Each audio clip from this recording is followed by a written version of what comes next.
안녕하세요. 곽길섭 북한정론TV 김정은 대부 시간입니다. 정론TV 첫 방송을 한 게 지난해 11월 25일이었습니다. 어느덧 8개월이라는 시간이 흘렀습니다. 그간 김정은과 북한, 남북관계 전반에 대한 큰 그림과 바람직한 대북정책 방향을 제시하는 정론 방송을 지향하면서 제 나름대로 노력을 기울여 왔지만 부족한 게 참 많았습니다.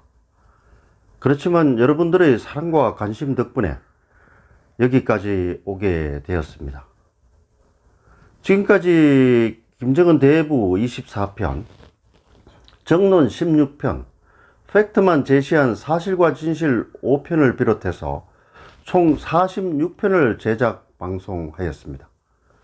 제 나름대로는 일회용 방송이 아니라 두고두고 볼 수 있는 방송을 기획했지만 여러분들이 어떻게 생각하실지 모르겠습니다. 오늘은 47번째 방송입니다. 그리고 김정은 대부 코너로는 25번째 시간입니다. 오늘은 그동안 방송한 내용을 기초로 해서 젊은 지도자 김정은의 정체성을 한번 규명해 볼까 합니다.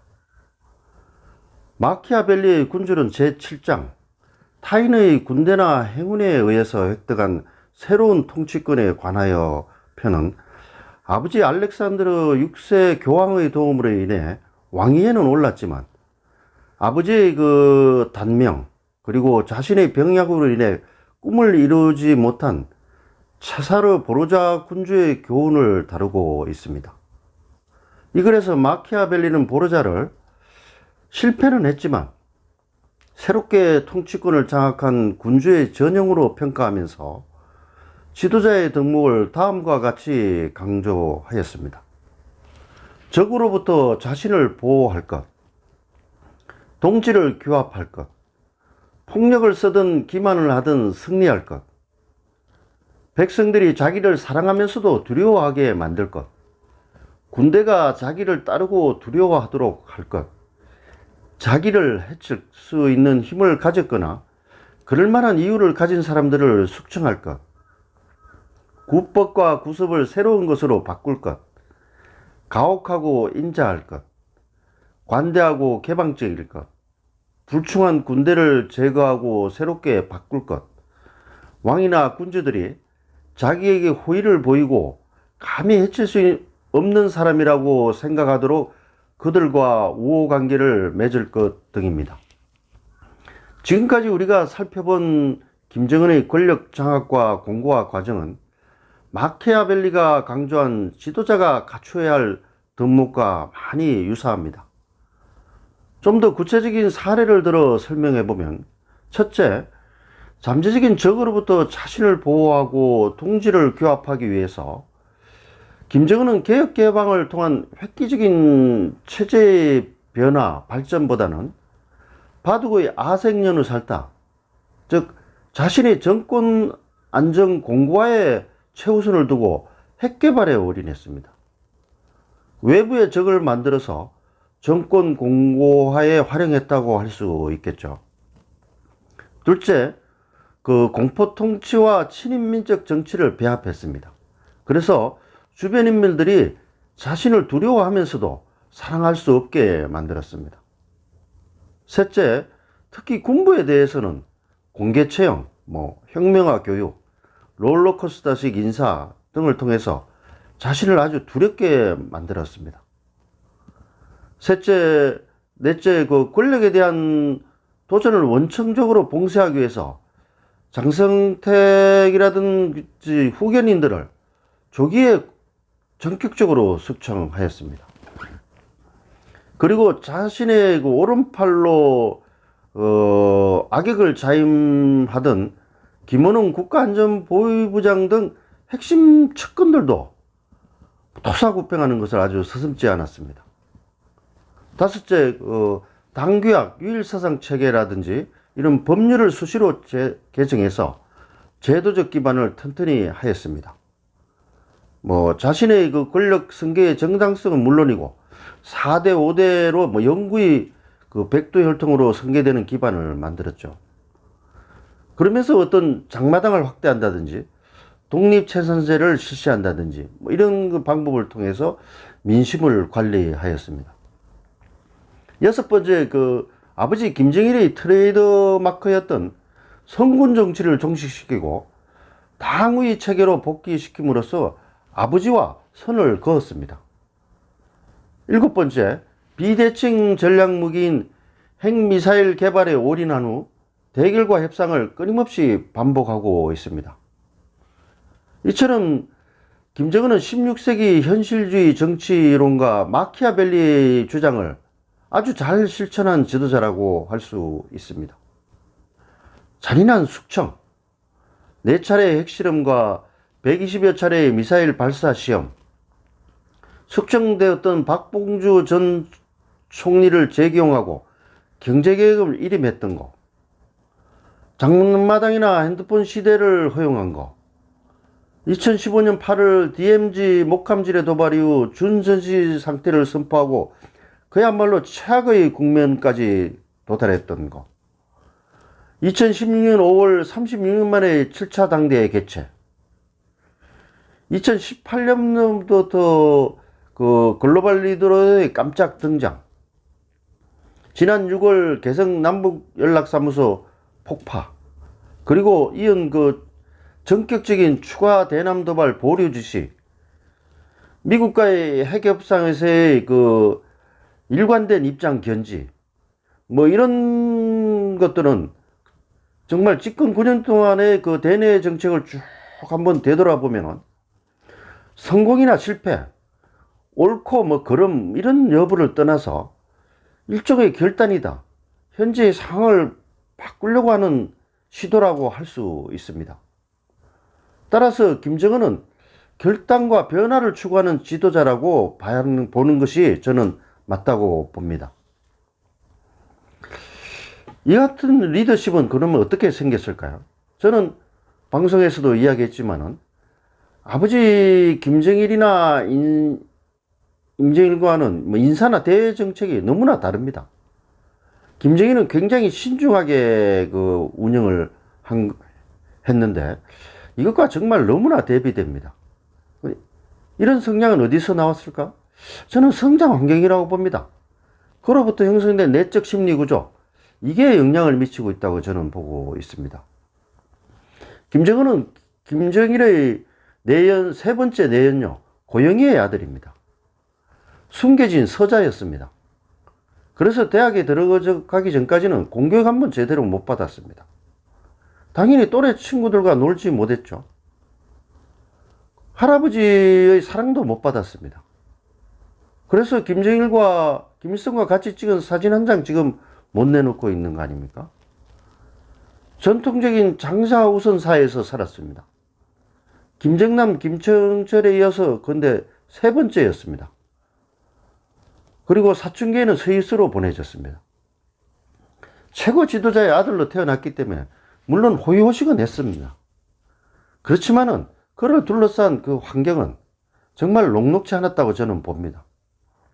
마음속 깊은 곳에서 울분을 사귀고 또 사귀지 않았겠습니까? 그럴 개연성이 저는 크다고 봅니다. 그럼 그런 아이가 아버지와 북한을 어떻게 생각했을까요? 미루어 짐작하실 수 있을 것입니다. 그런데 김정은은 이를 악물고 끊임없이 선택하고 도전하는 삶을 살았습니다.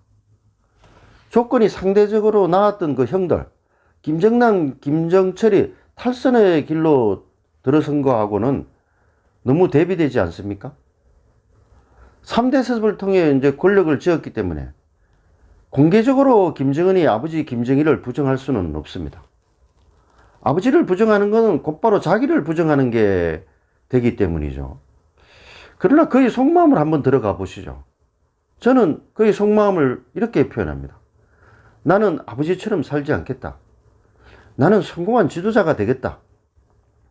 나는 북한을 반듯한 국가로 한번 만들어 보겠다. 이렇게 생각하고 있다고 저는 생각합니다. 제가 이러한 내용들은 그동안 방송을 통해서 많이 다루었기 때문에 오늘은 다시 부연하지는 않겠습니다.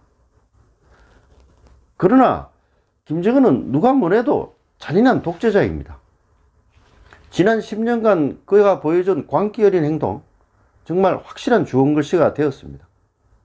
사람 목숨을 파리 목숨보다 가볍게 보지 않습니까? 잔인성이 상상을 초월합니다. 총사령에 사용하는 총기는 개인화기가 아닙니다. 비행기를 격추할 때 쓰는 대공화기입니다. 그것을 사람한테 쓰면 어떻게 되겠습니까? 이것보다도 더 근원적이고 더 문제가 되는 것은 정권 안정을 위해 주민들을 희생시키고 있다는 것입니다.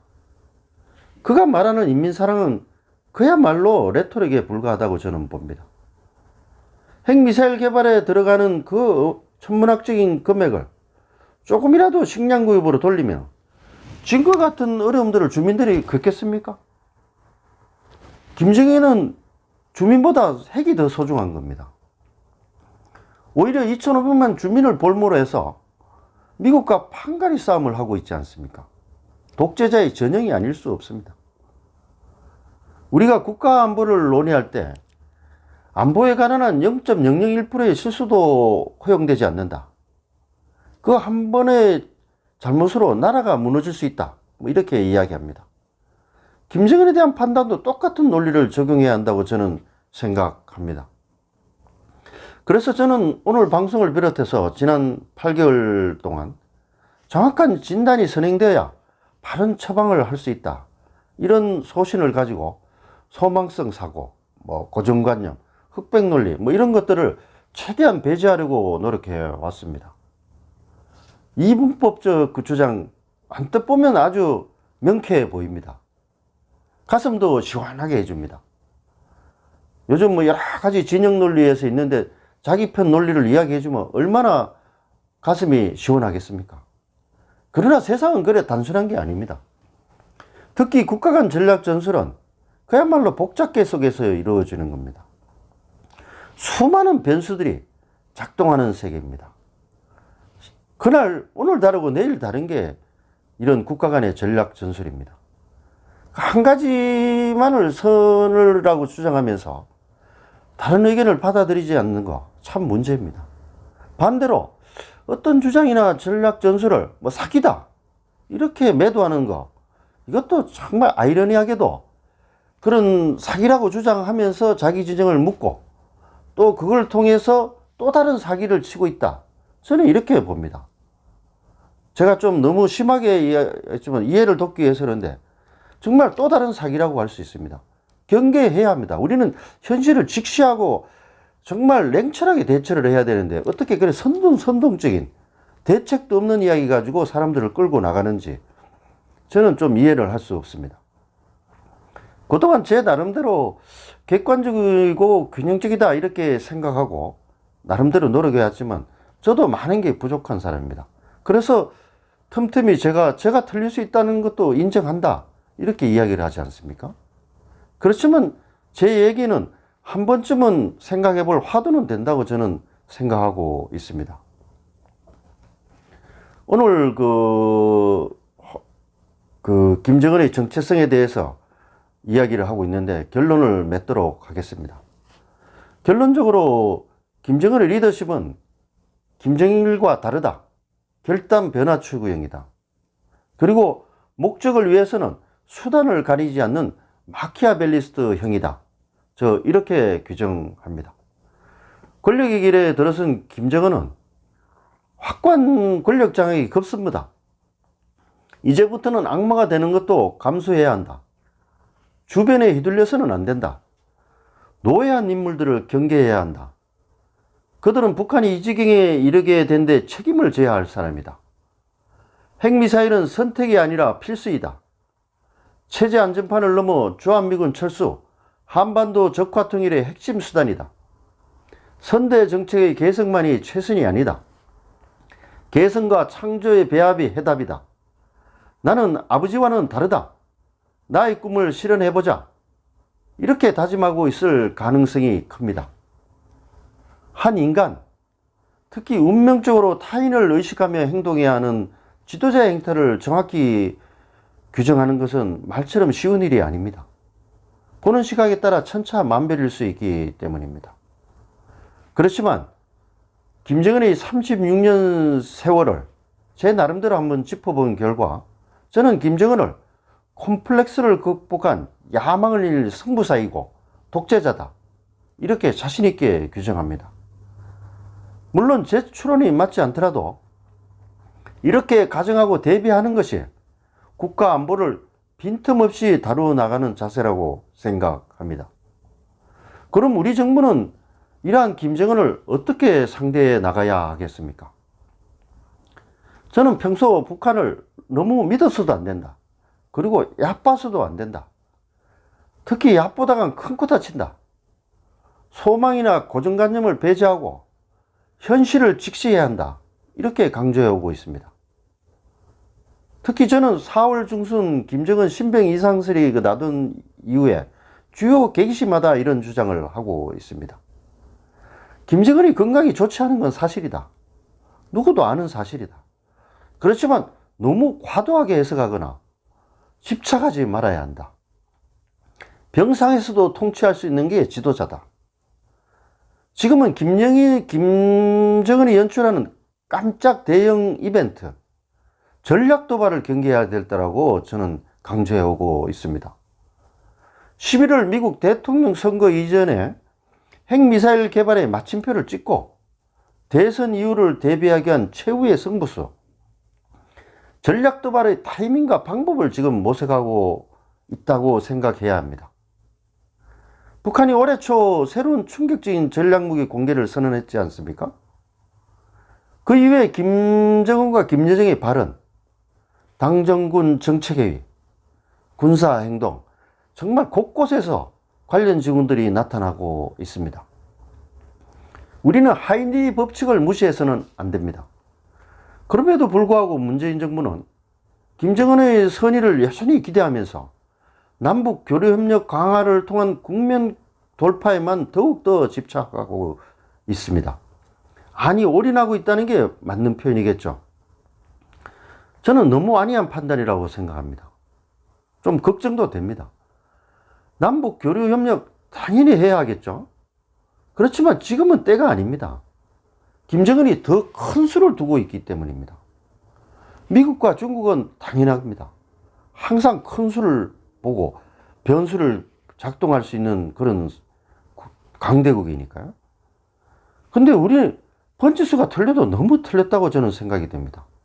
지금은 미국과의 공조 강화를 통해서 어떤 핵위기를 관리하고 더 나아가 북한의 핵실전 배치 완료선은 이후를 대비해야 할 때입니다.